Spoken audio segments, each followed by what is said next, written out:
আপনারা কি শুনবেন? যেসব ভাইয়েরা এবং আমাদের যেসব যুবতীরা তোমরা খাজা বাবার দরবারে যায়, গোবিন্দ বাবার দরবারে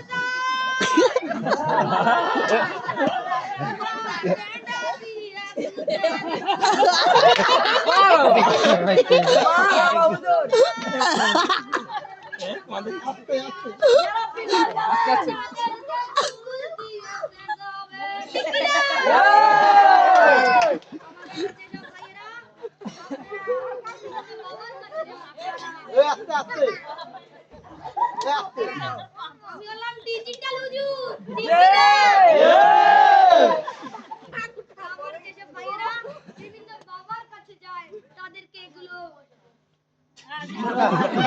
দিতে হবে। ঠিক কি না?